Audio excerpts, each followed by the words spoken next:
শুনেছি ঘুমানোর আগে 21 বার বিসমিল্লাহির রহমানির রহিম পড়লে নাকি প্রতিটি নিঃশ্বাসে নেকি লেখা হয়। এটা সঠিক কিনা? ভূমিকম্প হলে করণীয় কি? খুবই প্রয়োজনীয় প্রশ্ন। আমার একটা ছোট ভাগিনা মারা গেছে, তার বয়স 6 বছর 10 মাস। এখনো তো তার বয়স 7 বছর পূর্ণ হয় নাই। এখন কি ওর কোনো কবরের আযাব বা সওয়াল জবাব হবে? এরপরে প্রশ্ন হলো, আমি ক্লাস 9-এ পড়ি এবং স্কুলে পর্দা করে যাই, কিন্তু ক্লাসে ঢুকে পর্দা করতে পারি না। প্রধান শিক্ষক নিষেধ করে এবং বলে যে শিক্ষক পিতার সমতুল্য এবং বলে যে মুখ থেকে পর্দা সরিয়ে ফেলো। এ ব্যাপারে সঠিক সমাধান জানালে উপকৃত হব। ভূমিকম্পে মৃত্যুবরণ করলে কি শাহাদাতের মৃত্যু হবে? যদি মা ও মেয়ে একই পরিবারের থাকে, তাহলে কি মা এবং মেয়ের স্বর্ণরূপার যাকাত একসাথে যোগ করবে নাকি আলাদা? যদি কোনো দুধের শিশু তার ভাবির দুধ পান করে, তাহলে তার বিধান কি হবে এবং তার ভাইয়ের বিধান কি হবে? আমরা জানি দিন পালনের জন্য একজন ভালো আলেমের সোহবত প্রয়োজন। এখন ভালো আলেম চেনার উপায় কি? আর যদি এরকম কেউ না পাওয়া যায়, তাহলে কি করণীয়? শুনেছি ঘুমানোর আগে 21 বার বিসমিল্লাহির রহমানির রহিম পড়লে নাকি প্রতিটি নিঃশ্বাসে নেকি লেখা হয়। এটা সঠিক কিনা? না ভাই, এরকম কোনো কথা কোরআন হাদিসে কোথাও আছে বলে আমার জানা নাই যে ঘুমানোর আগে 21 বার বিসমিল্লাহ পড়লে প্রতি নিঃশ্বাসে নেকি লেখা হয়। আমাদের দেশে সত্য এবং সঠিক হাদিসের চেয়ে জাল এবং ভুয়া হাদিসই বেশি প্রচলিত। সব ক্ষেত্রে না, অনেক ক্ষেত্রে। যেমন এই যে রমজান সম্পর্কে একটা জাল হাদিস খুব জনপ্রিয় একটা জাল হাদিস আছে। সেটা কি? রমজানের সংবাদ যদি আপনি সবার আগে কাউকে দেন, তাহলে আপনার জান্নাত নিশ্চিত। আছে না নাই? ওরে ভাই, এত সস্তা জান্নাত! এই জন্য যুবক পোলাপায়েন যত আকাম কুকাম যা আছে সব করে নামাজ কালামের পড়ার দাঁড়ে নাই, শুধুমাত্র মেসেজ ইনবক্সে 10 জনকে পাঠায় দেয় আর জান্নাত নিশ্চিত করে ফেলায়। এত সস্তা জান্নাত! জান্নাত পেতে হলে ঈমান লাগবে, নেক আমল লাগবে, গুনাহ ছাড়তে হবে, নামাজ পড়তে হবে, হালাল পথে চলতে হবে, হারাম বর্জন করতে হবে, হারাম রিলেশন বর্জন করতে হবে, তারপরে জান্নাত লাভ করা যাবে। আপনি মেসেজ ফরওয়ার্ড করে জান্নাত লাভ করার এই সস্তা পদ্ধতি আপনারা কে শিখেছি? এরকম ভিত্তিহীন কথা আমাদের সমাজে অনেকে বলে, কি বলে না বলে। বিশেষ করে রজব মাস শুরু হয়ে গেলে দেখা যায় এগুলা, যে ইনবক্সে পাঠাই দিছি, ভাই অমুক তারিখ রমজান হবে। আরে ভাই, রজব মাসে তুমি জানলা কেমনে অমুক তারিখ রমজান হবে? শাবানে চাঁদ উঠলে না বোঝা যাবে কোন দিন রমজান হবে? তার আগ পর্যন্ত তুমি কেমনে জানলা? তাহলে এগুলো ভিত্তিহীন কথা। এই যে শোয়ার সময় বিসমিল্লাহ 21 বার পড়লে প্রতি নিঃশ্বাসে নেকি লেখা হয় না, এরকম কোনো হাদিস বিশুদ্ধভাবে নবী সাল্লাল্লাহু আলাইহি ওয়াসাল্লাম থেকে বর্ণিত হয়েছিল আমার জানা নাই। তবে এটা ঠিক যে বিসমিল্লাহির রহমানির রহিম এটা কোরআন কারীমের আয়াত, এটা পড়লে প্রতি অরপে আমরা সওয়াব পাবো, কিন্তু ওই যে পড়ে ঘুমায় যাব আর অটোমেটিক প্রতি নিঃশ্বাসে নেকি লেখা হবে, এই কথা হাদিস দ্বারা প্রমাণিত। ভূমিকম্প হলে করণীয় কি? খুবই প্রয়োজনীয় প্রশ্ন। ভূমিকম্প আল্লাহ না করুন যদি আমরা এর মধ্যে পড়ে যাই কেউ, তাহলে ভূমিকম্প শুরু হলে আমরা কি করব? কোরআন এবং হাদিস আমাদেরকে কি বলে? প্রথমত, একজন ঈমানদার যে কোনো কঠিন পরিস্থিতিতে সর্বপ্রথম তার দৃষ্টি যাবে আল্লাহ রাব্বুল আলামিনের দিকে। তিনি সব কিছুর আগে আল্লাহকে স্মরণ করবেন, আল্লাহর দিকে তার মনোযোগ চলে যাবে। তিনি জিকির করবেন, আল্লাহ তাআলার স্মরণ করবেন এবং আল্লাহর কাছে দোয়া শুরু করবেন, তওবা করবেন, ইস্তেগফার করবেন, রোনাজারি করবেন, আল্লাহর কাছে পানা চাইবেন, কারণ এটাই হলো তার রক্ষার প্রধান এবং মূল জায়গা। এজন্য ঈমানদার সেই কাজটি করবেন। নবী করিম সাল্লাল্লাহু আলাইহি সাল্লাম চন্দ্রগ্রহণ হলে, সূর্যগ্রহণ হলে, সাহাবীদের মধ্যে ভূমিকম্প তৈরি হলে, এরকম কোন পরিস্থিতি তৈরি হলে তারা আল্লাহর দিকে রুজু হতেন, জিকির আজকার করতেন, আল্লাহর দিকে মনোযোগী হতেন, তওবা করতেন, ইস্তেগফার করতেন। অতএব সেই কাজগুলো আমাদেরকে করতে হবে। এটা হলো প্রথম। দ্বিতীয়ত, এরকম পরিস্থিতিতে সতর্কতামূলক ব্যবস্থা হিসাবে আমরা অবশ্যই বিশেষজ্ঞরা যে পরামর্শ দিয়ে থাকেন সেই পরামর্শগুলো অনুযায়ী আমরা আমল করব। নিজেকে নিরাপদ জায়গায় নিয়ে যাব। যদি বের হওয়ার সুযোগ থাকে ভবন থেকে বের হয়ে নিরাপদ জায়গায় চলে যাব। যদি ভবন থেকে বের হওয়ার রিস্কি হয় বা সে সুযোগ না থাকে, তাহলে অন্তত ওই যে বিমের আশেপাশে থাকা অথবা আপনার শক্ত কোনো খাট, চৌকি, টেবিল এগুলোর নিচে অবস্থান নেওয়া, আরও যে যে পরামর্শ এ বিষয়ে বিশেষজ্ঞরা দিয়ে থাকেন সেগুলো অবলম্বন করতে হবে। অন্যকে সহযোগিতা করার চেষ্টা করতে হবে। একজন ঈমানদার তিনি জাগতিক যে সমস্ত উপায় উপকরণ আছে এগুলো গ্রহণ করতে তার ঈমান তাকে বাধা দেয় না, কিন্তু ঈমানদারের সবকিছুর আছে আগে নজর চলে যাবে, তার দৃষ্টি চলে যাবে কার কাছে? আল্লাহ রাব্বুল আলামিনের কাছে। যে আমার রক্ষা করার একমাত্র মালিক মূলত কে? আমি উপকরণ হিসেবে অনেক কিছু করতে পারি, আল্লাহ চাইলে আমাকে রক্ষা করবেন, না চাইলে রক্ষা করতে কেউ পারবে না। এই জন্য দেখবেন অনেকে সামান্য আঘাতেই দুনিয়া থেকে চলে যায়, আবার অনেকে দেখবেন ভূমিকম্পের পরে 40 ঘন্টা পরে, 50 ঘন্টা পরে, একদিন পরে, 2 দিন পরে পর্যন্ত জীবিত উদ্ধার হচ্ছে কি হচ্ছে না? এই যে করোনা হলো, বহু মানুষ আমরা দেখেছি যে করোনার রোগী সাথে মাখামাখি করেছে, কিছুই হয় নাই। আবার এমনও মানুষ ছিল যে শুরু থেকে পুরো লকডাউনে দরজা জানলা বন্ধ করে পড়ে আছে, তার করোনা আক্রান্ত হয়ে দুনিয়া থেকে চলে গেছে। আছে না নাই? অতএব সব জায়গায় বিজ্ঞান জবাব দিতে পারবে না। দুজন মানুষ পাশাপাশি আছে, একজনের ইমিউন হয়তো একটু বেশিও আছে কিন্তু সে আগে শেষ হয়ে যাচ্ছে, আরেকজন ইমিউন একটু কম, রোগ প্রতিরোধ ক্ষমতা কম, কিন্তু দেখা যাচ্ছে সে পরে শেষ হচ্ছে। কেন পরে শেষ হচ্ছে এর কোনো ব্যাখ্যা কেউ দিতে পারবে না, কিন্তু ইমানদারের কাছে ব্যাখ্যা আছে যে আল্লাহ তাআলা তার হায়াত বেশি রেখেছেন, সেজন্য সে বেশি বেঁচেছে। অতএব এরকম কোন আল্লাহ না করুন পরিস্থিতির মুখোমুখি যদি হয়, আজকে তুরস্কে যে ভূমিকম্প হয়েছে, এই ভূমিকম্প যদি আমাদের দেশে ঢাকা শহরে যদি হয়, আজকে তুরস্কে মানুষের লাশ সরাবার এবং অসুস্থ মানুষকে উদ্ধার করবার বা ভবনের নিচে পড়ে থাকা মানুষকে বের করে আনার মতো লোক তো কিছু আছে। আল্লাহ না করুন ঢাকা শহরে যদি এরকম পরিস্থিতি হয়, তাহলে উদ্ধার করার মতো মানুষ, লাশ দাফন করার মতো মানুষও পাওয়া যাবে না, কাঁদার মানুষও পাওয়া যাবে না। আল্লাহ রাব্বুল আলামিন আমাদের পাপের জন্য আমাদেরকে যেন শাস্তি না দেন, আল্লাহ যেন আমাদের প্রতি রহম করেন, আমাদের প্রতি আল্লাহ যেন ইহসান করেন, আমাদের এই গরিব দেশের প্রতি, গরিব সমাজের প্রতি আল্লাহ তাআলা যেন ইহসান করেন, যেন এই বিপদ আমাদের না আসে, এবং তুরস্কের ভাইদেরকে আল্লাহ যেন হেফাজত করেন। তাহলে খোলাসা কথা হলো, আল্লাহ না করুন যদি ভূমিকম্প শুরু হয়, আপনি দৌড়ে গিয়ে নিরাপদ জায়গায় যেতে পারেন। এমনকি আপনি নামাজে আছেন, যদি মনে হয় ভবন ভেঙে পড়তে পারে, বিপদ বেশি আছে, তো আপনি নামাজ ছেড়েও যেতে পারেন, জায়েজ আছে। এটা নিষেধ না, হারাম না যে নামাজ ছাড়া যাবে না। জীবন যদি চলে যাওয়ার আশঙ্কা হয়, তাহলে নামাজ ছেড়ে আপনি বাহিরে গিয়ে পরে আপনি নামাজটা পড়ে দিবেন, সেই সুযোগ ইসলামে আছে। কারণ জীবন রক্ষা করার নির্দেশ আল্লাহ তাআলা আমাদেরকে দিয়েছেন, সেই চেষ্টা আমরা করব। কিন্তু ইমানদারের বিশ্বাস থাকবে যে আমার জীবন রক্ষা করার একমাত্র মালিকই হলেন আল্লাহ তাআলা, বাকি সব উপায় উপকরণ মাধ্যম এগুলো আমি ব্যবহার করার আছে করব, কিন্তু কর্ণওয়ালা জাত মূলত কে? অতএব ইমানদারের বিশ্বাস হবে সেটি। এই জন্য ভূমিকম্প শুরু হলে ইস্তেগফার, দোয়া, জিকির, সাদাকা, তাসবিহ, সালাত, আল্লাহর দিকে মনোনিবেশ করা, আল্লাহর কাছে আল্লাহর কথা স্মরণ করা এবং আল্লাহর কাছে পানা চাওয়া, এটা হবে ইমানদারের কাজ। কারণ এটা আয়াতুম মিন আয়াতিল্লাহ, আল্লাহর কুদরত সমূহের মধ্যে থেকে একটি। কিয়ামতের আগে ভূমিকম্প হবে, সেই ভূমিকম্প এই ভূমিকম্পের মতো না।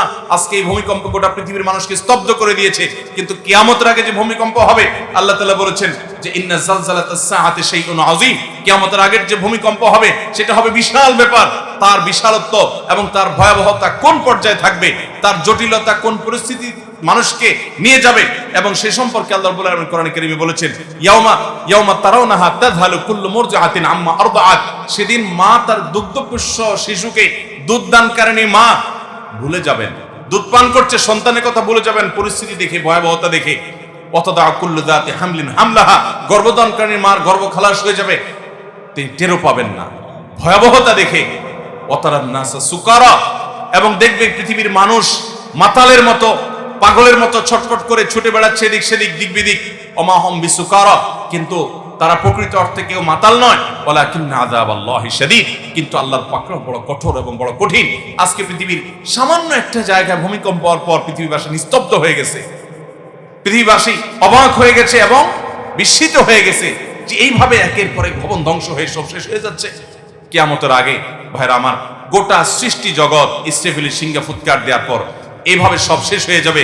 ইদা জুলজিলাতিল আরদু জিলজালাহা ওয়া আখরাজাতিল আরদু আথকালাহা, যখন সেই ভূমিকম্প হবে গোটা পৃথিবী ফেটে চৌচির হয়ে মাটির ভেতরকার সব বের হয়ে আসবে। অতএব সেই ভয়াবহতম দিনে আল্লাহ রাব্বুল আলামিন আমাদেরকে যেন ফিতনা থেকে হেফাজতে রাখেন। অতএব ইমানদার যে কোনো পরিস্থিতিতে আল্লাহর দিকে মনোনিবেশ করবে, আল্লাহর কথা স্মরণ করবে, আল্লাহই তার মূল রক্ষাকারী। এরকম পরিস্থিতিতে আমরা সেই জিকির, সাদাকা, সালাত, দোয়া, ইস্তেগফার, তওবা এগুলোর ভিতরে মাশগুল থাকবো। নবী সাল্লাল্লাহু আলাইহি সাল্লাম চন্দ্রগ্রহণ, সূর্যগ্রহণ ইত্যাদি হলেও তিনি আমলই করতেন। আজকাল তো চন্দ্রগ্রহণ, সূর্যগ্রহণকে আমাদের যুবকরা এনজয় করে, বিভিন্ন ডিভাইস নিয়ে দেখেও ঘুরে যায়, ঠিক না ঠিক? তথ্য প্রযুক্তির উন্নতি মানুষকে আল্লাহ থেকে অনেক সময় দূরে সরিয়ে দিয়ে যায়। আজ সামুদ জাতির ইতিহাস পড়াশোনা করেন, তাদের ধ্বংসাবশেষ এখনো সৌদি আরবের মাদায়েন সালেহে আছে, জর্ডানের পেট্রাতে, অন্যান্য জায়গাতে আপনার বহু আল্লাহর অবাধ্যদের তাদের ধ্বংস হওয়ার সেই জায়গাগুলো আল্লাহ এখনো রেখে দিয়েছেন।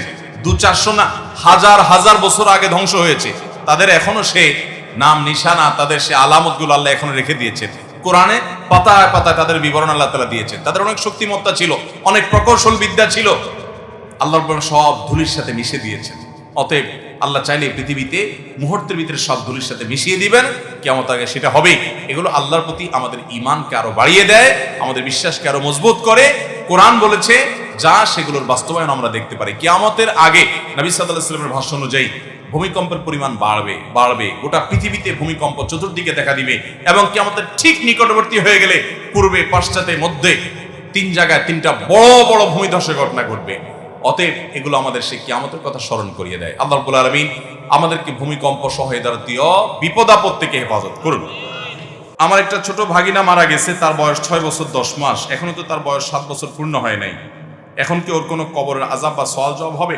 না, ছোট বাচ্চা, তার ব্যাপারে যদিও উলামায়ে কেরামের নানা রকমের মত পার্থক্য আছে, কিন্তু ইমানদারের বাচ্চা এই ব্যাপারে কোনো মত পার্থক্য নাই ইনশাআল্লাহ বিইذনিল্লাহ, যে তার কবরে কোনো আযাব হবে না এবং সে আযাবের মুখোমুখি হবে না, কারণ তার কোনো হিসাবের খাতাই আল্লাহ তাআলা এখনো খোলেন নাই।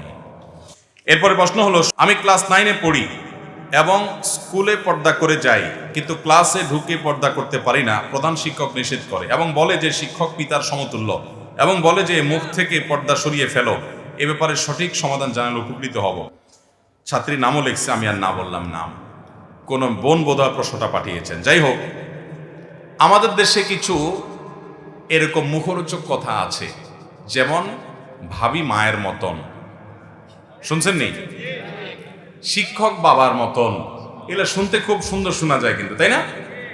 শিক্ষক বাবার মতন, বাহ কি সুন্দর কথা। পত্রিকার পাতা খুললে আমরা দেখি কি দেখি না? পরিমল, অমুক তমুক শিক্ষক, কিন্তু এরা সব এই শিক্ষক নামের কলঙ্কদের নানান কুকীর্তি পত্রিকা খুললে দেখা যায় কি যায় না? অতি ভালো না ভাই, যে একজন নারীর গায়রে মাহরাম, সে যদি বাপের বয়সীও হয় তারপরেও তার সাথে পর্দা করতে হবে, কারণ এর সাথে এই মেয়ের বিয়ে বন্ধনে আবদ্ধ হওয়া কি আছে? জায়েজ। যারা বলে ভাবি মায়ের মতন, তাদেরকে বলবেন যে আমার ভাইটা যদি মারা যায় বা এই মহিলাদের তালাক দিয়ে দেয়, আমি বিয়ে করতে পারবো কি পারবো না? যারে আমি বিয়ে করতে পারবো সে আমার মায়ের মতন কেমনে হইল? কি বলেন? শিক্ষকের সাথে ছাত্রী বিয়ে হতে পারে কি পারে না? যার সাথে বিয়ে হতে পারে সেই সম্ভাবনা আছে, সে আমার বাপের মতো কেমনে হইল? বাপের সাথে বিয়ে হতে পারে? তাহলে যার সাথে বিয়ে হতে পারে না তার সাথে তুলনা বাপের সাথে চলে, যার সাথে বিয়ে হতে পারে সে আবার বাপের মতো কেমনে হলো? অতএব এই সকল শয়তানি স্লোগান, এই সমস্ত শয়তানি মুখরোচক কথা শোনা যাবে। ইসলাম যেখানে পর্দার বিধান রেখেছে, দেখুন, বাবার সাথে, ভাইয়ের সাথে, সন্তানের সাথে, নিজের তাদের সাথে, চাচার সাথে, মামার সাথে পর্দা আছে? শরীয়তে তাদের সাথে কোনো পর্দার বিধান? আপন মামার সাথে, আপন চাচার সাথে, আপন ভাইয়ের সাথে, নিজের সন্তানের সাথে, নিজের বাবার সাথে একজন মেয়ের কি পর্দা করতে হয়? একজন ছেলে তার মায়ের সাথে, বোনের সাথে পর্দা করতে হয়? যেই জায়গায় রিস্ক নাই সেখানে ইসলাম বলছে পর্দা করার দরকার। এই জায়গাগুলোতে কি রিস্ক আছে? নাই। এগুলোতে দুর্ঘটনা আলহামদুলিল্লাহ সচরাচর ঘটনার কথা কল্পনাও করা যায় না। কিন্তু ইসলাম যে জায়গাতে পর্দা করতে বলেছে, যেমন কথার কথা চাচাতো ভাইয়ের সাথে, খালাতো ভাইয়ের সাথে, মামাতো ভাইয়ের সাথে পর্দা করতে বলছে কি বলে না? এই জায়গাগুলোতে রিস্ক আছে না নাই? অঘটন ঘটে কি ঘটে না? বাবির সাথে পর্দা করতে বলেছে দেবরকে, এখানে অঘটন ঘটে কি ঘটে না? শিক্ষকের সাথে পর্দা করতে হবে ছাত্রীর, কারণ তিনি গায়রে মাহরাম, তথাকথিত বাবার মতো না, তিনি স্বামীর মতো, কারণ তার সাথে বিয়ে বন্ধনে আবদ্ধ হওয়া কি আছে? জায়েজ। অতএব বয়স যাই হোক না কেন তার সাথে ইসলাম পর্দা করতে, এখানে রিস্ক আছে না নাই? এই জন্য ইসলাম কি করতে বলছে? পর্দা করতে। এই পর্দাটা অযথা বলা হয় নাই, এটা নারীর সেফটির জন্য, নিরাপত্তার জন্য, সামাজিক স্থিতিশীলতার জন্য, শান্তির জন্য, অশান্তি দূর হওয়ার জন্য, নারীর প্রতি অবিচার, বৈষম্য, জুলুম, পাশবিক নির্যাতন, পুরুষকে তার চরিত্র হেফাজত করা, স্বাভাবিকভাবে সমাজের সবকিছু যেন ঠিকঠাক থাকে এবং অস্থির না হয়, সেজন্য ইসলাম পর্দার বিধান দিয়েছে। অতএব নিজের শিক্ষকের সাথেও কি করতে হবে? পর্দা করতে। একজন মানুষ যদি বাবার বয়সী হয়, তো নবী সাল্লাল্লাহু আলাইহি ওয়াসাল্লামের হাদিস তো আছে যে বড়কে সম্মান করে না সে আমার উম্মত না, তাকে আপনি সম্মান করেন, কিন্তু তাই বলে পর্দা খুলে না। যে শিক্ষা প্রতিষ্ঠান পর্দা করতে বাধা সৃষ্টি করে সেই শিক্ষা প্রতিষ্ঠানে পড়ারই দরকার না, জায়েজ নেই। এবং আমাদের সাংবিধানিক অধিকার প্রতিটা মানুষ তার ধর্ম পালন করতে পারবে। সেই অনুযায়ী কোনো মেয়ে কোনো ছেলে যদি তার দিন পালনে অসুবিধা তৈরি করার কোনো শিক্ষা প্রতিষ্ঠান, তাহলে সেই শিক্ষা প্রতিষ্ঠান সংবিধান লঙ্ঘন করছে। বিধায় সেই অজুহাত দিয়ে একজন মানুষ, একজন মুসলমান ইসলামের বিধিবিধান, আল্লাহর আদেশ নিষেধ পরিহার করবে না। আল্লাহ আমাদেরকে বোঝার তৌফিক দান। ভূমিকম্পে মৃত্যুবরণ করলে কি শাহাদাতের মৃত্যু হবে? জি হ্যাঁ, ভূমিকম্পের মৃত্যু ইমানদার মানুষের যদি ভূমিকম্পের মৃত্যু হয় তাহলে সে শাহাদাতের মর্যাদা পাবে ইনশাআল্লাহ। নবী করিম সাল্লাল্লাহু আলাইহি ওয়াসাল্লাম বলেছেন, আল্লাহর রাস্তায় যারা জীবন দেয় তারা ছাড়া আরো কিছু মানুষ আছে যারা শাহাদাতের মর্যাদা পাবে। কোন হাদিসে আসছে খামসুন, কোন হাদিসে আসছে সাবউন, 7 শ্রেণীর মানুষ, 5 শ্রেণীর মানুষ তারা শাহাদাতের মর্যাদা পাবে। এর ভিতরে যারা আগুনে পুড়ে মারা যায়, যারা পানিতে ডুবে মারা যায়, যারা কোনো ভবন ধসে কোনো ওয়াল ধসে মারা যায়, কোনো কিছু নিচে চাপা পড়ে মারা যায়, কোনো মানুষ নিজের জীবন রক্ষা করতে গিয়ে ধস্তাধস্তি তাকে শত্রুপক্ষ মেরে ফেলেছে, অথবা তার জান রক্ষা করতে গিয়ে, তার ইজ্জত রক্ষা করতে গিয়ে তার জীবন দিতে হয়েছে, এই মানুষগুলোকে আল্লাহ রাব্বুল আলামিন শাহাদাতের মর্যাদা দান করবেন। আল্লাহর রাস্তায় শহীদদের যেই মাকাম হুবহু সেটা না হলেও শহীদদের কাতারে বা মর্যাদা তারা যাবে। সে আলোকে বলা যায় ভূমিকম্পে ইমানদার যারা দুনিয়া থেকে গেছেন, ইমানদার অবস্থায় আল্লাহ রাব্বুল আলামিন তাদেরকে শাহাদাতের মর্যাদা দিবেন ইনশাআল্লাহ। যদি মা ও মেয়ে একই পরিবারের থাকে তাহলে কি মা এবং মেয়ের স্বর্ণরূপার যাকাত একসাথে যোগ করবে নাকি আলাদা? দেখুন, ইসলাম প্রত্যেকের অ্যাকাউন্ট, প্রত্যেকের হিসাব নিকাশ আলাদা করতে বলে। মেয়ে যদি প্রাপ্তবয়স্ক হয়, মাও যদি তার স্বর্ণ থাকে, মেয়েরও স্বর্ণ থাকে, তাহলে সেক্ষেত্রে মায়ের স্বর্ণের যাকাতের হিসাব আলাদা, মেয়ের স্বর্ণের যাকাতের হিসাব আলাদা। দুইটাকে এক করা লাগবে না।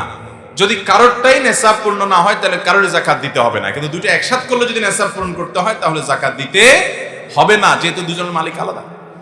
আর যদি মালিক একজনই হয়, মা মেয়েকে পড়তে দিছে, তাহলে তো মালিক তো মা, তাহলে অবশ্যই সেটা মা ইনক্লুড করে যাকাত দিতে হবে। আর যদি মেয়েকে দিয়ে দেয় এবং মেয়ে নিজের, হয়তো অনেক মেয়ে আছে তার ব্যবসা আছে বা চাকরি করেন বা উপার্জন আছে, সেখান থেকে তিনি কিনেছেন, তাহলে ওইটা তার, তিনি তার যাকাত দিবেন, দুইটা ইনক্লুড করবেন না। যদি কোনো দুধের শিশু তার ভাবির দুধ পান করে তাহলে তার বিধান কি হবে এবং তার ভাইয়ের বিধান কি হবে? এমন হতে পারে যে কোনো বাচ্চা, নবজাতক শিশু, ভাই অনেক বড়, বিয়ে করেছেন, ভাইয়ের বাচ্চা কাচ্চা আছে, তাহলে ভাবির দুধ পান যদি করে কোনো ছোট বাচ্চা, তাহলে সেক্ষেত্রে ওই ভাবির দুধ পান করার কারণে দুধের সম্পর্ক তৈরি হবে, এবং দুধের সম্পর্ক তৈরি হওয়ার কারণে নবী রাসূলুল্লাহ সাল্লাল্লাহু আলাইহি ওয়াসাল্লাম সেই হাদিসের আলোকে আহমিনার রাদাআত মা আহমিনান নাসাব, মানুষের বংশের বরত্ব সম্পর্কের কারণে যেই নারীদের বিয়ে করা হারাম হয়, ঠিক দুধ পান করার মাধ্যমে একই সম্পর্ক তৈরি হয়। অর্থাৎ যার দুধ পান করেছেন তিনি দুধমা হয়ে গেছেন।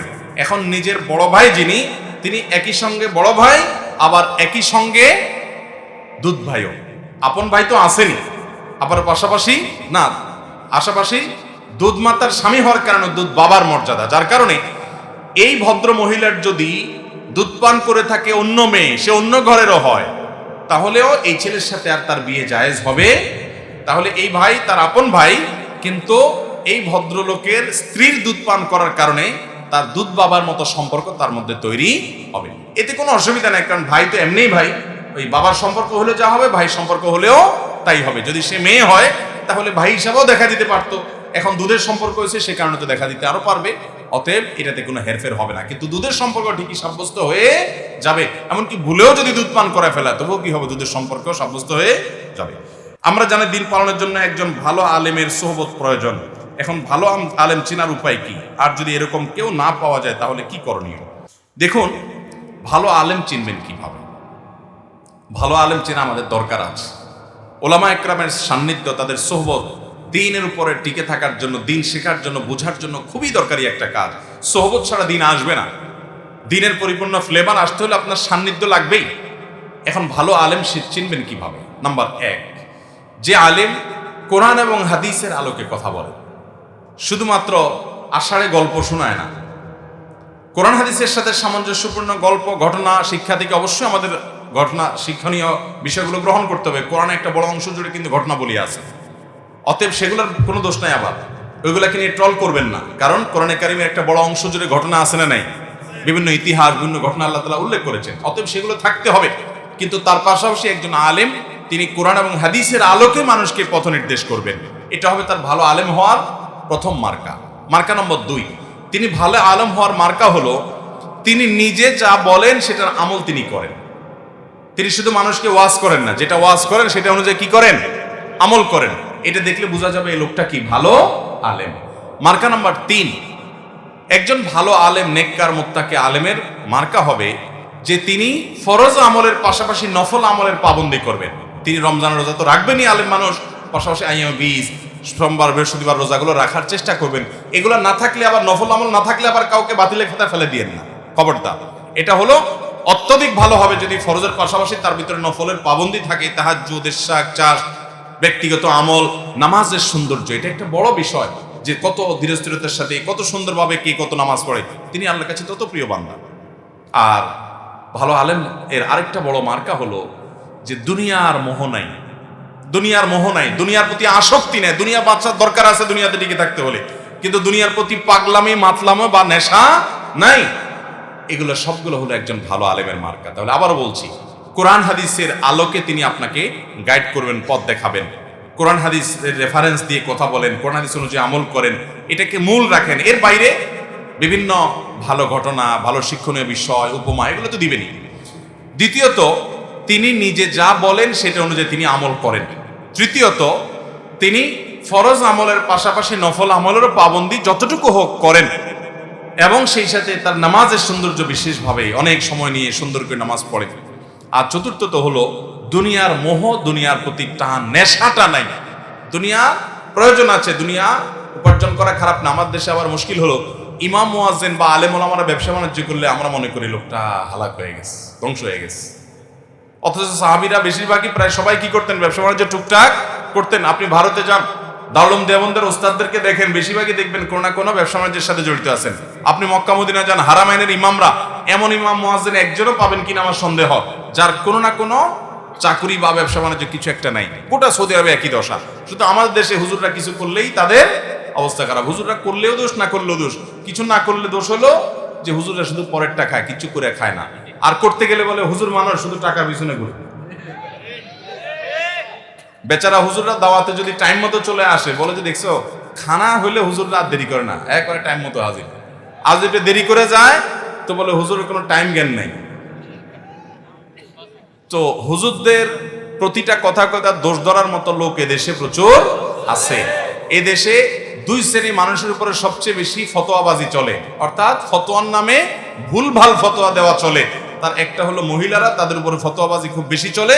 আর হলো ইমাম সাহেব। আমি মিরপুরে এক মসজিদে ইমামতি করতাম, তো আমার এক মুসল্লি বলতো, হুজুর আপনার সব ভালো লাগে, আপনার হাঁটাটা আমার কাছে ভালো লাগে। একটা ব্যক্তিত্বপূর্ণ হাঁটা হাঁটবেন কি আপনি? নেচে নেচে হাঁটেন, হাঁটার কোনো সৌন্দর্য নেই। তো আমি ভদ্র করে বললাম, আপনি কি আমাকে বিয়ে টিয়ে করার প্ল্যান করছেন? আমার হাঁটা দিয়ে আপনি কি করবেন?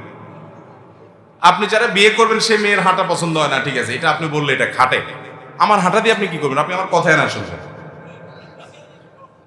তো আমাদের দেশে মানুষ ইমাম সাহেবদের দোষ ধরার জন্য আর জিনিস খুঁজা পায় না। আল্লাহ তাআলা আমাদেরকে হেদায়েত দান করুন। ইমাম সাহেবদেরকে ইজ্জত করতে হবে, সম্মান করতে হবে। ওনারা আপনাদের ইমাম বা নেতা, তাদের সাথে চাকর সুলভ আচরণ করা যাবে। আল্লাহ তাআলা আমাদের সবাইকে তৌফিক দান করুন।